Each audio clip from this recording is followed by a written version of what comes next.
Elle a dit c'est un mois, le mois de surnaturel. Je veux dire que dans ce mois-là, ce que j'ai reçu, c'est que nous allons traverser des moments de difficulté. Des moments de difficulté. Et je te parle en tant que prophète, ce mois de juin, je te dis, tu vas traverser des moments de difficulté. Et quand tu lisais, quand on a lu tout à l'heure AG1, on voit qu'il est dit, même le salaire, tu ne sais pas où ça entre. Ça entre dans une poche trouvée. Et je te disais, il faut anticiper sur le temps. Nous sommes au 2 juin et nous allons apprendre à anticiper sur ce temps-là, c'est-à-dire sur ce mois-là, qui est un mois qui est censé être un mois très difficile pour chacun d'entre nous. L'homme naît pour souffrir et dans le chemin de tout le monde, tu n'as pas l'étape de ta vie ou les périodes de ta vie qui sont faciles. Non, elles sont difficiles. Même pour manger, c'est difficile. Même pour trouver un marché, c'est difficile. Même pour être aimé, c'est difficile. Et dans la difficulté se trouve un secret. Celui qui ne veut pas souffrir ne peut pas connaître le secret qu'il a dedans. L'homme a souffert. Évariste souffre actuellement. Le prophète dit souffre actuellement.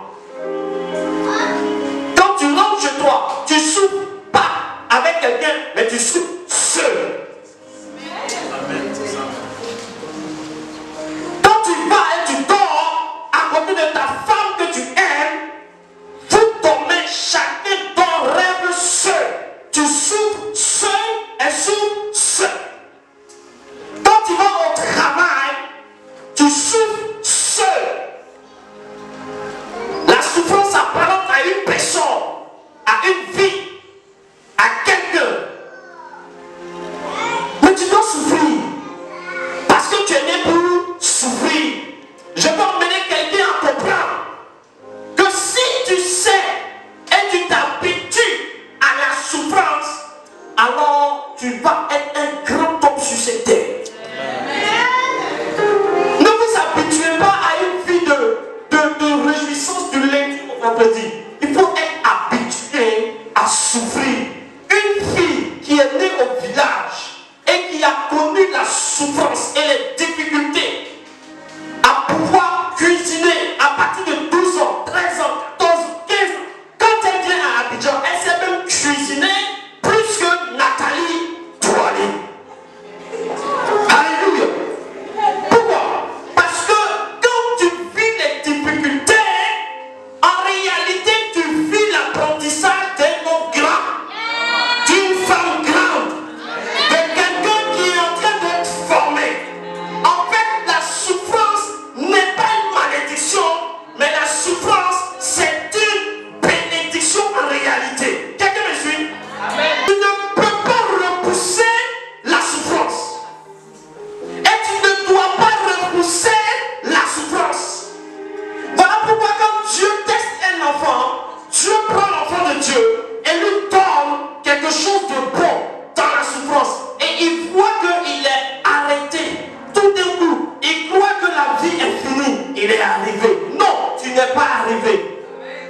Tu ne peux pas arriver. Le chemin de la souffrance, c'est jusqu'à la fin de tes jours. Arrête d'envier quelqu'un. Arrête de regarder une jolie fille pour dire que comme elle est jolie ou bien elle est ceci ou elle est cela, elle est arrivée. Elle n'est pas arrivée, elle souffre. Quelque part, elle est en train de souffrir. Comment elle a fait pour être comme ça? Tu sais comment elle dort la nuit? Tu sais ce qu'elle fait la nuit? Tu sais dans quelle dimension elle pratique la nuit? Et tu veux la ressembler. Tu veux lui ressembler, pardon. Et c'est pas normal. Moi avec mon juge, le chapitre 14, à partir du verset 5. Samson descendit à avec son père et sa mère à Timna. Lorsqu'ils arrivèrent aux vignes de Timna, voici un jeune lion rugissant vint à sa rencontre. Le verset 6. L'Esprit de l'Éternel saisit Samson et sans avoir pris à la main, Samson déchira le lion comme on déchire un chevreau. Il ne dit point à son père et à sa mère ce qu'il avait fait. Le verset 7. Il descendit et parla à la femme et elle lui plut. Le verset 8. Quelque temps après, il se rendit de nouveau à Timna pour la prendre et se détourna pour avoir le cadavre du lion. Et voici, il y avait un essaim d'abeilles et du miel dans le corps du lion. Le verset 9. Il prit entre ses mains le miel dont il mangea pendant la route. Et lorsqu'il fut arrivé près de son père et de sa mère, il leur en donna et il mangeait. Mais il ne leur dit pas qu'il avait pris ce miel dans le corps du lion. Amen. Lis Romains 12, verset 12. Réjouissez-vous en espérance, soyez patients dans l'affliction, persévérez dans la prière. Voyez non, restez patient dans le... En d'autres termes, restez patient dans la... Restez patient dans les difficultés. La Bible nous dit dans Romains 12, verset 12, réjouissez-vous en espérance, soyez patient dans l'affliction, soyez patient, soyez patient, soyez patient dans le malheur, sois patient. Dans la souffrance, sois patient. C'est dur, sois patient. C'est compliqué. Tu vois, par exemple, on prend une chicotte, tu vois, et puis on est en train de te chicoter. Ça te fait mal. Pourtant, celui qui te chicote, tu peux frapper la personne. La Bible dit non, reste et sois patient. Est-ce qu'on comprend ce que je veux dire? Tu es en train de souffrir. C'est-à-dire que tu prends qui même? Tu prends Jean-Yves. Tu es en train de chicoter, mais ce ne peut pas.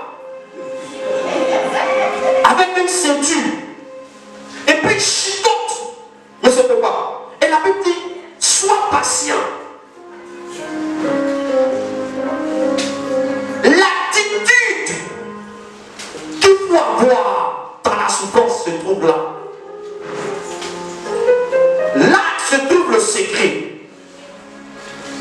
Celui qui reçoit la souffrance, comme papa qui reçoit la souffrance, a la capacité de faire arrêter ses souffrances parce qu'il est plus fort que Jean-Yves. Il peut bien botter, comme on dit, un guillemets, frapper, détruire, consumer Jean-Yves par sa colère. Mais la Bible dit, dans la souffrance, sois patient. Il faut avoir des vertus dans la souffrance. Dis à quelqu'un, il faut avoir un comportement dans la souffrance. Dis-lui, il faut avoir un comportement dans les difficultés. Je ne t'entends pas. Dis à ton voisin, il faut avoir un comportement dans les difficultés. Voici des enfants de Dieu qui sont dans les difficultés du célibat, qui pratiquent la sexualité.